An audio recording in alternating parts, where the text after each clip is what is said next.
Welcome to ChefDtv, where we're in Ron's backyard. He's not a chef, he's not a meat specialist, he's not a professional barbecuer.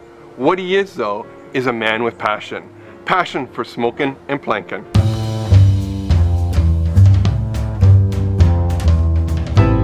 We're going to do some planking, which I'm really excited about. So am I. Because I know your wife really likes salmon, so we're going to do a salmon cedar planked, but it's done in a green tea beer. So we're taking it a whole different level, which is what we like doing here on ChefD. Because I've always said to our viewers, you know, experiment, try it, you know what I mean? So we've taken an untreated piece of cedar, I've soaked it. Now you can soak it in water, but I wanted to take it up a little bit, so I soaked it in green tea beer that has a hint of lemon, so all that flavor is going to go through the cedar plank, steam our salmon, and then just finish it off with just a little bit of smoke as the bottom of the plank chars. You can do it with halibut. I love it with sea bass, and don't worry when your white fish goes a little bit of yellowish, it's just a smoke. Okay. It's going to take a little bit longer because it's going to take for the steam to cook the salmon. Right. So it usually takes between 20 and 25 minutes. We're going to look at it about 17 minutes in just to make sure that it's not overcooking. This is a great pair of tongs. It's like 12 inches funny. long. Well, those are yours, these are mine, right? And they're almost, and I love, and now, you know, you just have to be careful with the heat, but if you're smart, you get a much better grip on the meat, Fletch, and much easier to work it. In fact, you shouldn't be playing a lot with the meat anyway when it's on the barbecue. You want to, you know, the less you touch it, the better. And I find these guys to be the best. If you want to leave those behind when you leave today, that's fine. Okay? You never want to use lighter fluid anywhere near any of your barbecues. Okay, so a lot of people like lighter fluid, so that wrecks your barbecue. I also have an electric starter, but around the pool, you know, I don't like to have that out. So, and this is a lot more fun, actually. This little cone is just to get the flame, and there's lots of oxygen going around it to get the flame going. Yeah, it's called a chimney. Nothing beats the smell of the charcoal, too. No, great. When it's just being lit.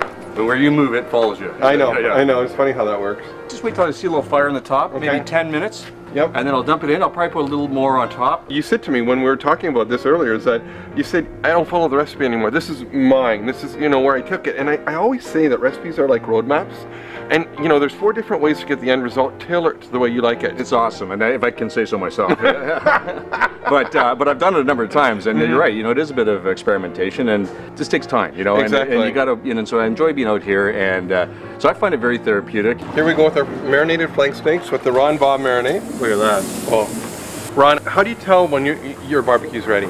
We want a hot grill for this. Sometimes, you know, some things you might not want it quite this hot. We want a good hot one. So I've let that rest for about 15-20 minutes now, and I can hold my hand out there for about count of 3. You know, that's probably in the 500 to 600 degree range right Exactly. I can feel that right now. You can feel it in your face. And the thing with flank steak is you don't want to serve this medium well. This is a medium rare steak. Absolutely. So it's going to take 7 to 9 minutes, and we're good to go. We're going to have it off and serve it on our salad. And I like how you left the space here that we have a little cooler space in the barbecue. Yeah, if you have a flare-up Fletcher or something like that, you can. You've got a spot that's not quite as hot with no charcoal underneath it. So we're going to quarter turn it. And this is the type of barbecue where you can't go, you know, inside and have a chit chat. You got to stand around. You got to watch this one. So now, while you watch the steaks, I'm going to take my salmon off.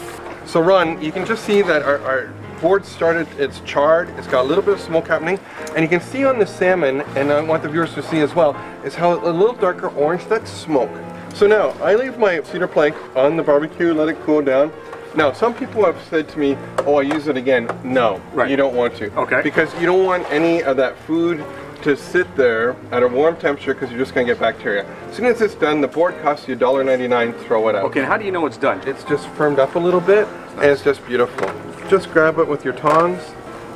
You know, before anybody has it, you got to try just a little piece. Here. Oh, what's that? Very good. Tanya's going to love that. Nice and moist, and we're going to serve it with the fruit salsa. So it's got that smokiness and then a sweet finish. What I have here is our cedar plank salmon. I'm done with a mango salsa. Nice and light, some fresh basil on it, absolutely fantastic. And then, you know, because we always have a potato salad, I want to dress it up a little bit. So it has a little bit of fresh dill in it, some caramelized onions, some bacon bits, and some corn. And then finally, we've just finished our flank steak. And what I've done here is made it with a green bean, a green bean and blueberry salad. So try some of these great recipes and write to me. I'd love to hear about your experience. Here's to great eating because you're worth it.